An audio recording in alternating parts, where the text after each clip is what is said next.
पर बुलडोजर चले, गर्दनें कटवा देंगे, जाएंगे कहीं नहीं। মুসলিমদের 5000 বাড়ি ভাঙার সিদ্ধান্তে বিজেপি শাসিত উত্তরাখণ্ড সরকারের উত্তরাখণ্ডের 2 কিলোমিটার জায়গা জুড়ে 50,000 মানুষের গৃহহীন হতে চলেছে। হাইকোর্টের রায় 9 জানুয়ারি তাদের বুলডোজার দিয়ে সেই বাড়িঘর ভেঙে ফেলার নির্দেশ অর্থাৎ বিজ্ঞপ্তি জারি হয়েছে। এই বিজ্ঞপ্তি জারির পরে চাঞ্চল্য ছড়িয়ে পড়েছে। গোটা এলাকার মানুষ 50,000 মানুষ তার রাস্তায় বসে পড়েছে, মুসলিম অধ্যুষিত এরিয়ায় মুসলিম সম্প্রদায়ের মানুষ। কিন্তু যখন রাহুল গান্ধী কাশ্মীর থেকে কন্যাকুমারী ভারত জোড়ো যাত্রায় নেমে পড়েছে, হাজার হাজার মানুষ তার পিছনে যখন হাঁটছে, রাহুল গান্ধীকে বলতে শোনা গেছে মিডিয়া প্রোপাগান্ডা ছড়াচ্ছে এবং মিডিয়া আমাদের প্রচার করছে না, মিডিয়া হিন্দু মুসলিম করছে। কিন্তু এই রাহুল গান্ধীর মতো মানুষকে আমরা দেখলাম না যে উত্তরাখণ্ডের বিজেপি শাসিত রাজ্যে 50,000 মানুষের যে উচ্ছেদ হতে চলেছে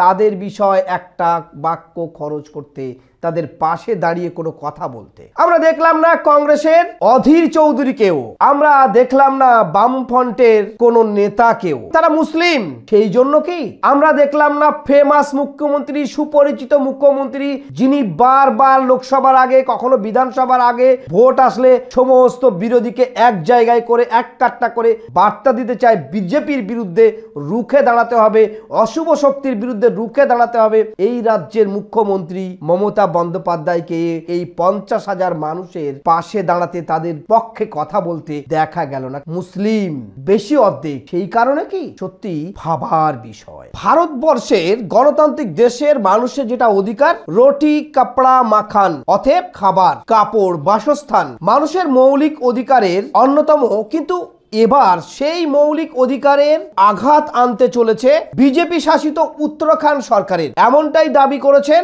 উত্তরাখণ্ডের ভবনপুর এলাকার বাসিন্দা। সত্যি অবাক করা বিষয়, একের পর এক ভারতবর্ষের মুসলিমদের বারবার এই আঘাত আসতেই চলেছে। কবেই থামবে এই আঘাত? উত্তর ভারতে এখন কনকনে ঠান্ডা, আর তার মধ্যেই ভিটে মাটি হারানোর সম্ভাবনা তৈরি হয়েছে উত্তরাখণ্ডের মুসলিম অধ্যুষিত এলাকা। প্রায় 50,000 মানুষের বৃহস্পতিবার সামরিকভাবে হলেও স্বস্তি পেলেন তারা। এর আগে তাদের উচ্ছেদ করার রায় দিয়েছিল বিজেপি শাসিত উত্তরাখণ্ড হাইকোর্টে। সুপ্রিম কোর্ট সেই রায়ে বিপরীত রায় দিল, বলেছে রাতারাতি 50,000 মানুষকে ভিটে ছাড়া করা যাবে না, এটা একটা মানবিক বিষয়, এর একটা কার্যকরী সমাধান হওয়া দরকার। বিজেপি শাসিত উত্তরাখণ্ডের রেল স্টেশন সংলগ্ন 2 কিলোমিটার জায়গায় মালিকানা নিয়ে এই বিতর্ক।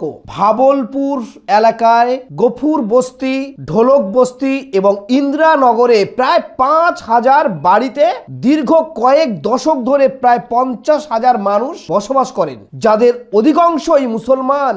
এছাড়া এই এলাকায় রয়েছে 4টি সরকারি স্কুল, 11টি বেসরকারি স্কুল, একটি ব্যাংক, 2টি জলের ট্যাঙ্ক, কলেজ, 10টি মসজিদ, বেশ কয়েকটি পূর্বপুরুষের শেষকৃত্য সম্পন্ন করা দাফন করা কবরস্থান, 4টি মন্দির এবং অসংখ্য দোকানপাট রয়েছে সেখানে। 2013 সালে প্রথম এই এলাকায় দখল নিয়ে বিবাদ আদালতে পৌঁছেছিল।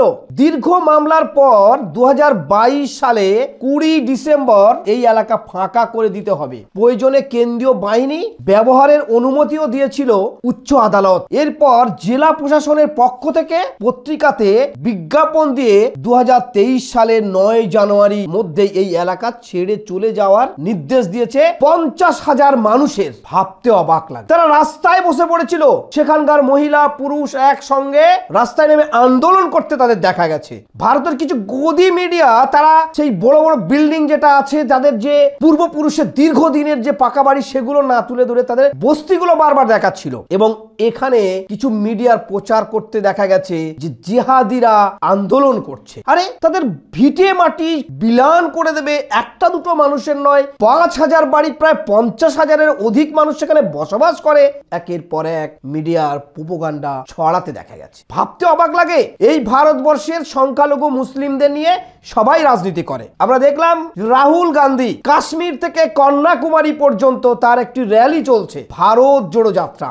রাহুল গান্ধীকে বিভিন্ন জায়গায় বক্তব্য দিতে শুনেছি, সত্যি যে বক্তব্যে মুগ্ধ করেছে আগামী দিনে নূতন ভারত দেখাবে। ভারত জোড়ো যাত্রা হিন্দু মুসলিম বৌদ্ধ খ্রিস্টান শিখ জৈন সবাইকে একই ছাদের তলায় নিয়ে আসবেন। এবং রাহুল গান্ধী বারবার দাবি করেছে যে মিডিয়া সেই খবরগুলো দেখাচ্ছে না, মিডিয়া এগুলো তুলে ধরছে না, কারণ মিডিয়া খুন ধর্ষণ বিভেদ হিন্দু মুসলিম করছে। কিন্তু রাহুল গান্ধীর মুখে একবারও শোনা গেল না এই উত্তরাখণ্ড সরকার যেভাবে 50,000 মানুষকে উচ্ছেদ করে দিচ্ছে তার বিরুদ্ধে কিন্তু একটা বাক্য আমরা খরচ করতে শুনলাম না। তাহলে কোন দিকে যাচ্ছে ভারত জোড়ো যাত্রা?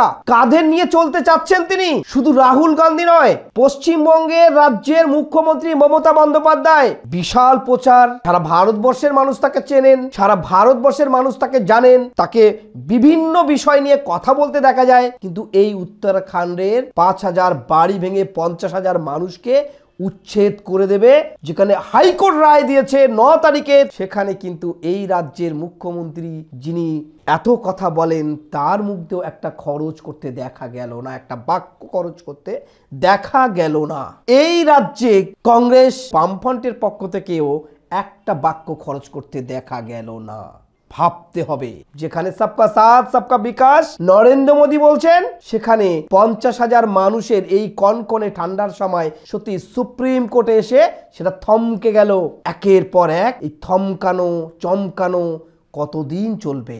এভাবে একটা জাতিকে বারবার ধ্বংস করে দেওয়ার চক্রান্ত চলছে। ভারতবর্ষে পিছিয়ে পড়ার যে চক্রান্ত, সেটাই সবাই কি একই তালেই আছে? তাহলে উত্তরাখণ্ডের 50,000 মানুষের পাশে কেউ একটা বাক্য খরচ করলো না। না পেলাম আমরা কংগ্রেসের রাহুল গান্ধীকে, না পেলাম এই রাজ্যের মুখ্যমন্ত্রীকে, না পেলাম বামফ্রন্টকে। কোথায় আস্থা রাখবেন সংখ্যালঘু মুসলিম সম্প্রদায়ের মানুষ এই ভারতবর্ষে? যারা এতক্ষণ আমাদের সঙ্গে ছিলেন, এনবিটিভির সকল দর্শককে অসংখ্য ধন্যবাদ। মুসলিমদের 5,000 বাড়ি ভাঙার সিদ্ধান্ত উত্তরাখণ্ড সরকারের। বেঘর হতে পারেন 50,000 মানুষ। রুটি কাপড়া মকান অর্থাৎ খাবার কাপড় ও বাসস্থান মানুষের মৌলিক অধিকারের অন্যতম, কিন্তু এবার সেই মৌলিক অধিকারেও আঘাত হানছে সরকার, এমনটাই দাবি করছেন উত্তরাখণ্ডের বনভুলপুরা এলাকার বাসিন্দারা। উত্তরাখণ্ড হাইকোর্টের নির্দেশে বেঘর ভয় এবং অনিশ্চয়তা আঁকড়ে ধরেছে বনভুলপুরা এলাকার বাসিন্দাদের। যে জমি থেকে উত্তরাখণ্ড হাইকোর্ট তাদের উচ্ছেদ করার নির্দেশ দিয়েছে, সেই জমিতে তাদের দাবি ছেড়ে না দিতে দৃঢ় প্রতিজ্ঞ।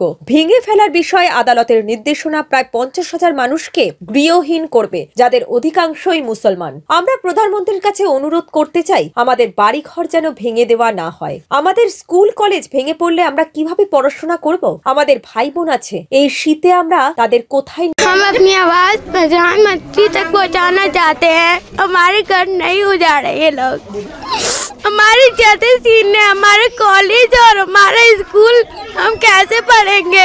भाई बहन है, हम उनको कहाँ लेके जाएंगे इतनी ठंड में? নিয়ে যাব। ক্ল্যারিয়ন ইন্ডিয়া নামে একটি নিউজ মাধ্যমের সাথে কথা বলার পর এক তরুণী জানিয়েছেন, ক্ল্যারিয়ন ইন্ডিয়া ক্ষতিগ্রস্ত এলাকা পরিদর্শন করেছে এবং দেখেছে যে বাসিন্দারা উচ্ছেদ আদেশের বিরুদ্ধে বিক্ষোভ করছে। हमारे पास सब पेपर्स है, आए देखे, ये तो नाहक हो रहा है, ये मुस्लिम बस्ती है इसलिए इसको हटाया जा रहा है। क्यों सामुदायिक माना जाएगा इसको? क्या समझे हम कि ये कंट्री हमारे लिए नहीं रही से? किसी तरीके से यहाँ का वोट बैंक कुछ कम हो जाए, सीधा सीधा ये वोट बैंक कम हो जाए। हमारी कोई सुनवाई नहीं है। जितनी बड़ी आबादियाँ इफेक्टिव हो रही है, लगभग 50 से 60,000 लोग बेघर होंगे। अगर इतना ही एरिया किसी दूसरे क्षेत्र में जा रहा होता, शायद आज गवर्नमेंट ने अपना इन्वॉल्वमेंट कर दिया होता। প্রশাসন পত্রিকায় গণবিজ্ঞপ্তি জারি করে বাসিন্দাদের 1 সপ্তাহের মধ্যে জমি খালি করতে বলেছে। তবে হাইকোর্টের আদেশকে চ্যালেঞ্জ করে সুপ্রিম কোর্টে একাধিক পিটিশন দাখিল করা হয়েছে। শীর্ষ আদালত বৃহস্পতিবার বিষয়টি তালিকাভুক্ত করেছে। সরকার ও রেল কর্তৃপক্ষের দাবি নিয়ে প্রশ্ন তুলছেন বাসিন্দারা। स्कूल जो है तो इसमें हमारे अब्बूजी पढ़ते थे, हमारे अब्बूजी 80 साल के होकर खत्म हुए हैं। 80 साल के बाद हमारे अब्बूजी का इंतकाल हुआ, तो तब उन्होंने अपने बचपन में स्कूल में पढ़ा है। समझ लो कितना पुराना स्कूल तो ये हो गया। अगर ऐसी रेलवे की जगह थी तो ये स्कूल क्यों खोला गया? सरकारी स्कूल है ये, तो नहीं खोलना चाहिए था। मेरे अब्बू ने इसमें अब पढ़ा है। हाई कोर्ट का जो ऑर्डर आया उसके बाद इन लोगों को 10 दिन का टाइम दिया गया था, जिसमें कि इनसे कहा गया है कि ये लोग एविक्ट कर दें, नहीं तो फिर इनके घरों को इलीगल इनक्रोचमेंट के नाम पर डिमोलिश कर दिया जाएगा। 2007 সালে রেল দাবি করেছিল যে তাদের 29 একর জমি রয়েছে। 2022 সালে এটি রহস্যজনকভাবে 78 একর পর্যন্ত বাড়ানো হয়েছে। এটা এমন কেন? और ये 2007 से ये मुद्दा चला आ रहा है। 2007 के अंदर सबसे पहले रेलवे ने अपनी लैंड की उस ज़माने में मांग की थी, उसके बाद ये मुद्दा ख़त्म हो गया था। लेकिन ये मुद्दा 2016 में फिर उठा ये मुद्दा, और ये मुद्दा उस 2007 में जहाँ 29 एकड़ का उठा था, 2016 में ये क्षेत्र बढ़कर 78 एकड़ हो गया। 2016 সালে রাজ্য সরকার এবং নগর নিগম রেলওয়ে কর্তৃপক্ষের করা দাবিগুলিকে চ্যালেঞ্জ করে হাইকোর্টে একটি উত্তর দেয়, কিন্তু 2022 সালে তারা রহস্যজনকভাবে মামলা থেকে নিজেকে সরিয়ে নেয়। 2016 সালে তারা দাবি করেছিল যে জমিটি রাজ্য সরকারের। রেলওয়ে শুধুমাত্র রেল লাইনের পাশের জমি দাবি করছে যেখানে মুসলিম বসতি রয়েছে। তিনি বলেন একই ট্র্যাকে কয়েক কিলোমিটার উপরে ও নিচে হিন্দুদের বাড়ি রয়েছে, কিন্তু বেছে বেছে শুধু মুসলিমরা যেখানে রয়েছে সেই জমি দাবি করেছে রেল কর্তৃপক্ষ।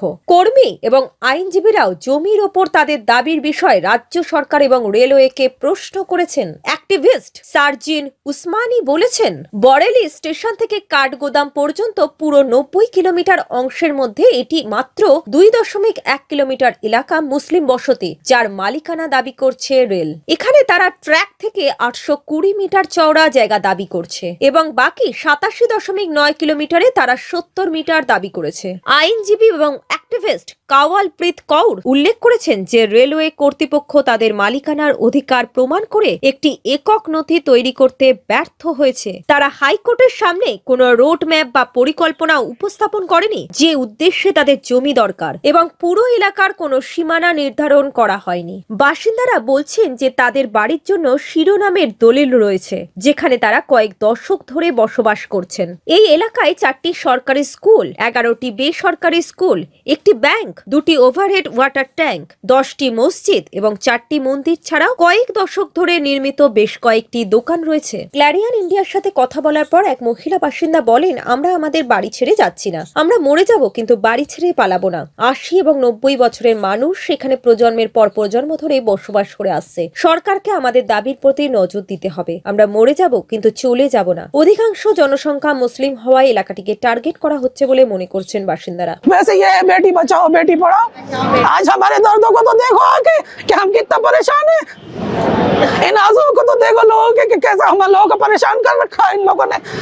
मेरी यही अरदास है सरकार से कि वो ये लोग देखें कि हमारी आबादी बहुत है, 1.25 लाख लोग कहाँ जाएंगे। ये हमें बर्बाद करने की सोची और हम मर जाएंगे लेकिन कहीं नहीं जाएंगे। चाहे हमारे ऊपर गोली चले, चाहे हमारे ऊपर बुलडोजर चले, गर्दनें कटवा देंगे, जाएंगे कहीं नहीं और काट देंगे। फिर हम जाएंगे कहीं नहीं अपने घरों को छोड़ के।